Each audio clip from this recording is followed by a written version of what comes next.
Riley, do you think the dad's ever gonna be able to like be more open to ideas, or is he always gonna be this set in his ways kind of guy? Well, my first impression when hearing it was reasons for why you'd want your dad out. Hey guys, we have a father and son who have sent in competing letters to talk about the situation they have trying to run their copier business together. Do you work in business with your dad or with your son or daughter? Send us a letter or make comments below and tell us what your experience has been working with your dad, whether it's a toxic succession-like thing or you've got a really healthy relationship with your dad. Right here, I've got my son, who I work with. With dad or mom. Well, if it's mom, of course it's healthy. And we have Brian here with his son, and I got my son here, and of course I got my daughter too. And they're gonna tell us also if we have a succession-like toxic environment or if we work well together. We'll find out, and we'd love to hear your experience. I work for my dad in our office automation business, but he treats me like I know nothing and refuses to give me credit. He won't retire because he thinks I'd ruin the company, even though I'm the one keeping it alive. I run an office automation business with my son, but I don't think he's ready to take the lead. He has big ideas, but lacks the discipline and experience to keep this company stable if I stepped away. Is he contributing? Is he doing things that I can't do? Ideas-wise, work-wise, like is he carrying workload? I wouldn't want my dad out unless he wasn't doing it. If the dad's, finding new business partners and getting money in every month or finding new copy people to maintenance, if he's doing something in the business, the son's gonna go, yeah, that's a big part of the business we're gonna lose. Maybe give the dad a little more time. Yeah.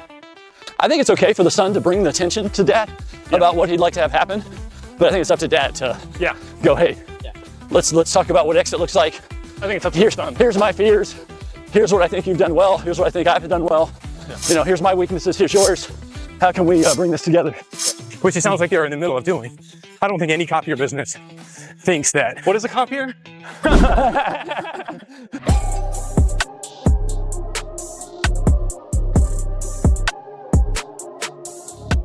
I run an office automation business with my dad in New England. He is driving me crazy. I came to work for him after I got a business degree, but he treats me like I learned business from a cereal box. Meanwhile, the copier industry is struggling. These last few years, my dad has made our transition from selling and repairing office to doing full-service office automation harder, not easier. He criticizes everything I do, and he never gives me credit for my wins. Every idea that I have that doesn't work out, he brings up over and over. Of course, I ask him when he will retire, but he says I would run the business into the ground if he left. He pretends he's joking, but I know he thinks it's true. But without me, he would already be out of business, which our 7 employees know full well. What should I do? Dun dun dun. The dad and son are not getting along, it sounds like. His dad is a dinosaur. This is nothing like your situation. The dad is not letting the son do what he needs to do to make the business grow in the new environment. All right, Katie, let's see what the dad says to us. I run an office automation business in New England with my son. I'm worried that he's not ready to take over.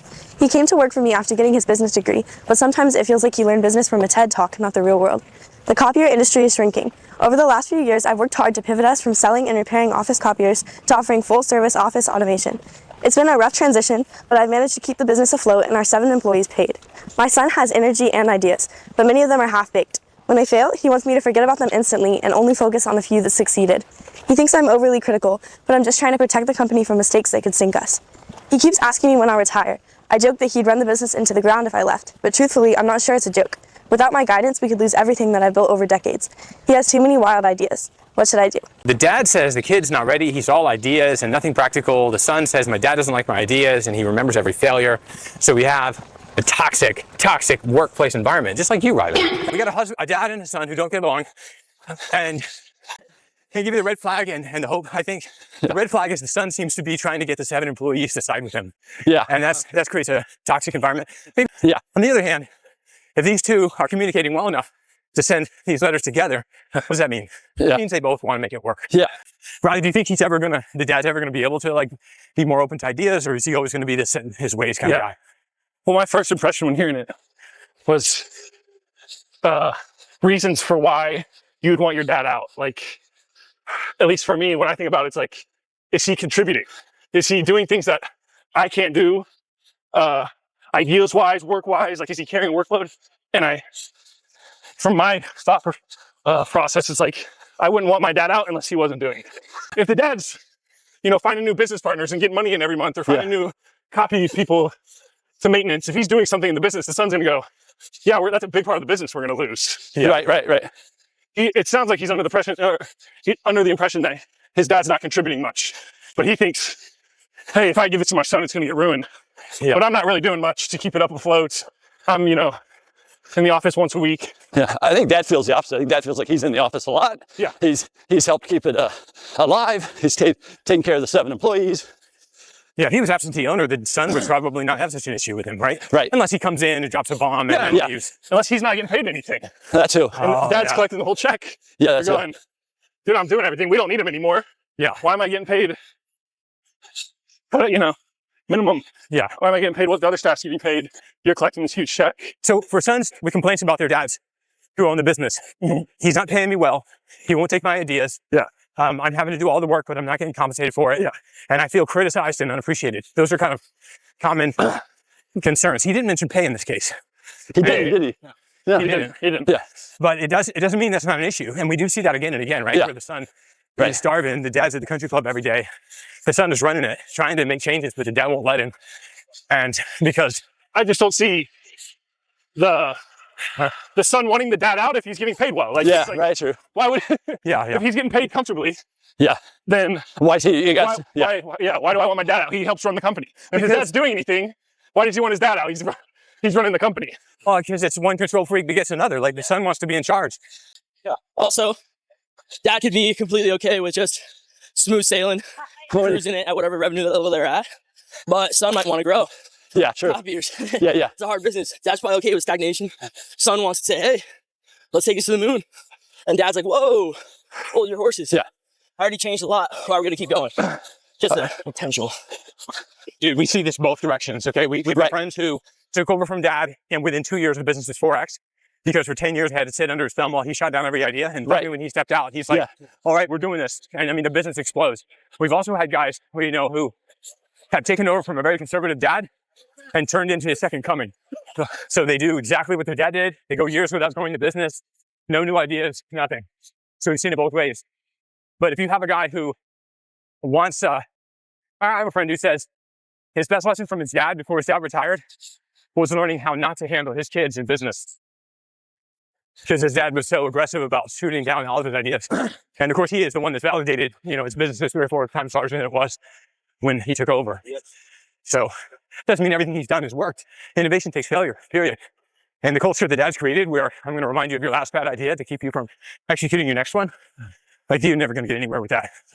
You can maintain a business, but how do you maintain an office copier business? You have to reinvent. Maintaining stock. Yeah, they need to switch businesses. Which it sounds like they're in the middle of doing. I don't think any copier business thinks that. What is a copier? Truly, I mean, before you could Google something, you could Xerox something. And these kids on this golf cart, they have no idea what that means to Xerox something. Yeah. So, I don't know what that means. Dad, we're talking. They've been doing it the whole time, right? Okay, so let's talk about the solution. What's the solution for him? How would you attack it, Riley? I think it's a perspective thing. I think you need to hear the other side. But from the son, it's... Yeah, how would they do it? We're not there now. What happened? The dad clearly grew this business. Yeah. And put it hard, sweat, tears, things like that. So the son needs to understand that. Yep. Him just saying, you should leave. And they need to communicate, right? Get on the same they page. just need to communicate. And the son needs to be, this is what I'm looking, to do, type thing. And, maybe give the dad a little more time. Yeah. So I think it's okay for the son to bring the attention to dad about what he'd like to have happen. But I think it's up to dad to go, hey, let's talk about what exit looks like. I think it's up to the son. Here's my fears. Here's what I think you've done well. Here's what I think I've done well. Yeah. Here's my weaknesses. Here's yours. How can we bring this together? Yeah. Communication would be the game changer. Yeah. They're just not communicating about anything. Yeah. And now they're getting on the same page. Ideas and it drives a rift instead of pushes them together. Yeah. So and you're busy, each of you talking to the seven key players, employees, and telling them your story instead of, hey, let's get together and get on the same page. Exactly. Okay. What do you think, Rob? I think the owner of something is the owner of something. And it's really easy as a son to say, well, I work harder than my dad and I have better ideas than my dad and I'm current with the generation and I should own this, not him. And that's just not how ownership works and not how authority works. And if he could lock in and say, you know what, he's my dad, he built this thing. And if I can do it without him, I'll just quit and go do it. That's fine. But obviously he can't do that because the business he's in is a recurring revenue business. And what keeps them in business is these legacy customers that belong to the dad, not the son. And if the son can say, my dad's got his faults, but I'm going to submit to his authority. And in due time, God will lift me up. It's really hard to do that because you're like, no, all the employees see it my way. Like, you got to just admit, like, not recognizing who the boss is will make you miserable in every situation. And it makes your boss miserable. But he's not just his dad, he's his boss. And he started the business. And you don't have to earn that, right? If I pay for a car and I get the title, the best driver doesn't get to keep the car. The guy with the title gets to keep the car. Yeah, right. And so, Yeah, but I think at some point, the best driver does get to keep the car. When the guy with the title's done. You're now affecting people's lives who, have invested as well. if he wants to So- run into the ground, it's his business to do I disagree. that way. This is weird. Riley and I don't agree on something. This is crazy. Okay. Split the sheets, separate, let the dad, prove it. If he can invent a new economy on his own without the son, let him do that. If the son doesn't need the dad, if he can just start from scratch like the dad did, evidently, well, he can do that too. Or do they just kind of keep arguing and bickering like this? What do you think they ought to do? What have you done with your dad or your son or your daughter or your mom? Thank you. And do you agree with Riley that when the old people don't contribute like they used to, you should just smother them with a pillow and sign their name on the will as they die? I don't know. Tell us what you think.